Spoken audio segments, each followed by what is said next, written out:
They called him a nobody, an orphan raised by his aunt, working as a house cleaner just to survive. In the upscale suburb of Hollow Pines, he was known only as the help, someone you barely noticed. His name? Aaron Cooper, a man with nothing, no family, no money, no dreams. But destiny? Oh, destiny had something else planned. You're nothing but a damn mutt, Aaron. Those were the words that echoed in his ears the night he was forced to marry Rhea Malik, daughter of the powerful business mogul, Mr. Warren Malik. Rhea stood in her bedroom doorway, arms crossed, fire in her eyes. I don't care how this happened. You might wear a ring now, but don't you dare speak to me like you're my equal.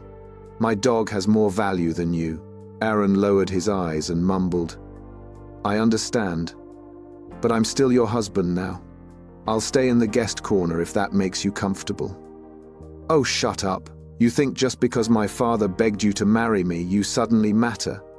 Go iron my clothes. I have a meeting in the morning. Let's rewind. Aaron was hired by Mr. Malik to clean the family mansion. He was soft-spoken, respectful, and invisible to most. But one night, Mr. Malik approached him with a strange request. Please, Aaron, marry my daughter. Aaron's jaw dropped. Sir, with all due respect, I'm your house cleaner. I can't possibly. This is a father's plea, not a business deal. Mr. Malik interrupted.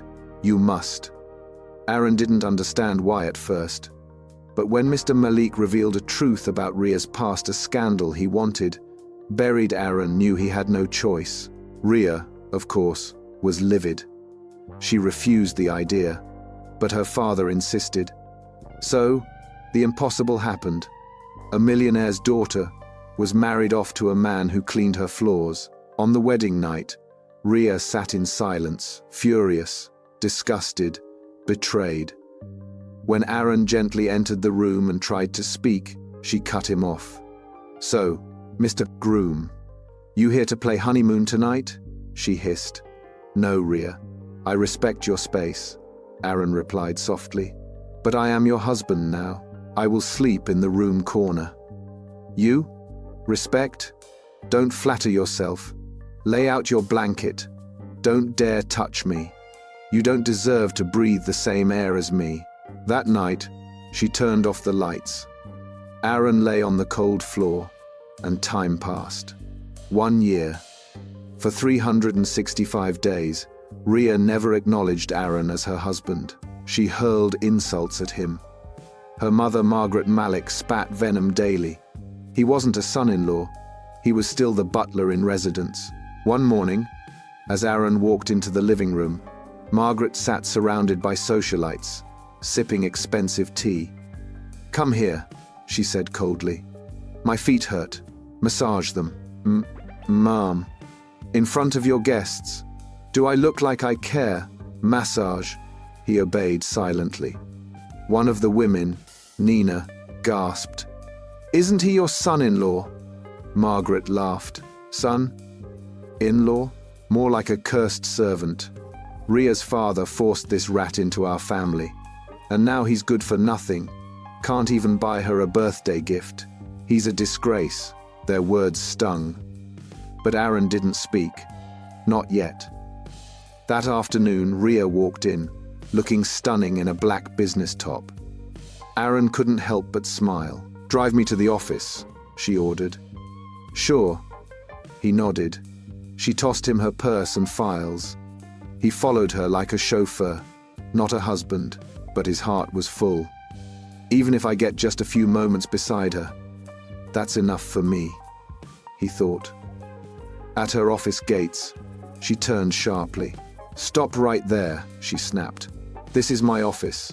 I don't want your pathetic face seen inside. I don't need anyone thinking you're my husband. Aaron looked down. Just wanted to help carry the files. Don't ruin my birthday tomorrow. Just clean the house. That's all you're good for. She slammed the door and walked inside, but Aaron wasn't upset. Not really, because tomorrow was her birthday, and he had plans. big plans. The next morning, Hollow Pines' iconic Malik mansion was unrecognizably decorated like something out of a dream. Lights hung from every rooftop, chandeliers sparkled, chefs buzzed through the estate kitchens. All of this for Rhea's 26th birthday. And behind it all, every garland, every sparkling bulb, was Aaron Cooper. The same man who had been treated like dirt. The same man who worked for days without rest, just to make this night special. He had planned it all. Her favorite food, her favorite color scheme, the exact kind of cake she loved as a child. Because that's what love does, it remembers. As evening arrived, the mansion filled with guests, influencers, socialites, big business names. Aaron, dressed in a plain grey suit, stood in a far corner watching her. Then she walked in. Rhea descended the stairs like a queen. She wore a black glitter gown with diamond accessories that shimmered under the lights. Her golden curled hair spilled over her shoulders like waves. Aaron's breath caught in his throat. "You look beautiful," he whispered to himself. And for a moment, just a moment, he forgot everything. But the moment didn't last. Because just then, Nathan Blake walked in, CEO of Blake Automotive and one of the wealthiest bachelors in the state. The crowd hushed. People whispered, "That's Nathan Blake. He's worth over 300 million, and he was here for Rhea." Earlier that day in her office, "Ma'am," Rhea's assistant said breathlessly, "Mr. Nathan Blake is here. He says he wants to speak with you privately." "What? Nathan Blake? You mean Blake Motors?" "Yes, ma'am. He's waiting in your office."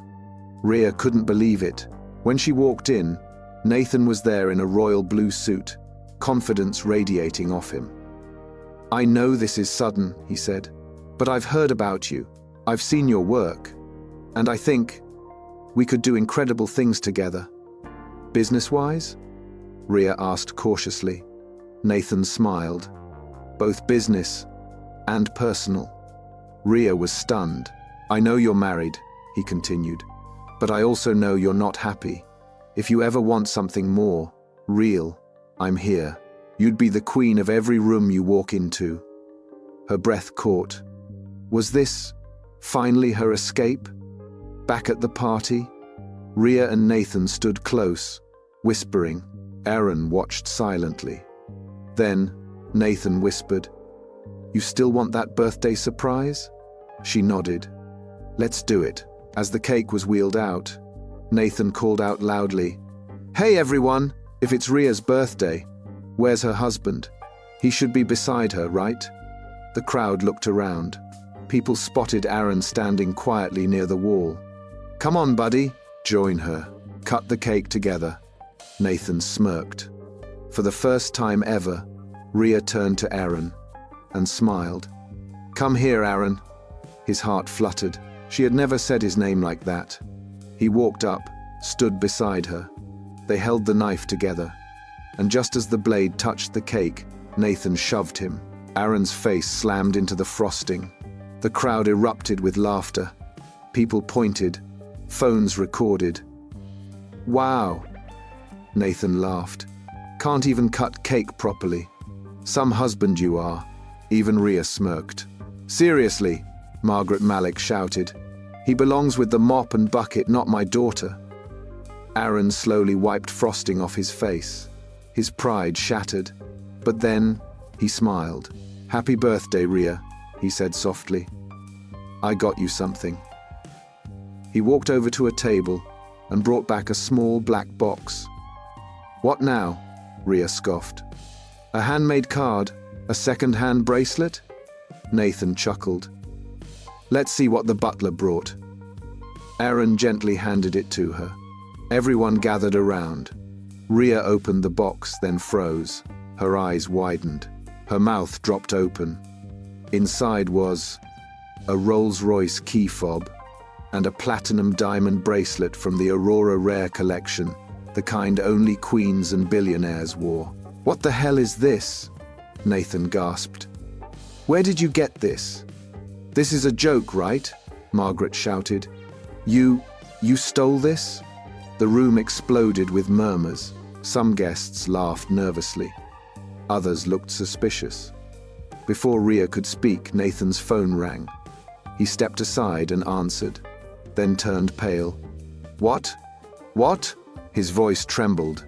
What do you mean my company is frozen? The bank account? Closed? Who filed this? A pause. Who? Who the hell is R? The voice replied. Aaron Cooper, CEO of AR Group Holdings. The man you just shoved into a cake. Silence. Deafening silence. Nathan looked up. Everyone turned. Aaron stood there. Calm. Silent. Regal. You ruined me, Nathan gasped. You were the funder? Yes, Aaron nodded. I watched you try to ruin my wife's dignity for sport. I couldn't allow that, Margaret stumbled. No, this is impossible. If you were rich, why live like this? Aaron looked at her, then at Rhea. I fell in love with your daughter before she knew my name, but I didn't want her to love my money. I wanted her to see me. The real me, not the billionaire. He looked at Rhea. I begged your father for her hand. He refused until one day, his company collapsed. He came to me for help. I paid off everything. But on one condition. His voice cracked. I would marry Rhea, and she would never know who I really was. The room was stunned. Guests whispered. Phones were lowered. Margaret collapsed onto a chair, speechless. Rhea's eyes filled with tears. Aaron continued. I cleaned your floors. I folded your laundry. I slept on your cold marble. All because I loved you.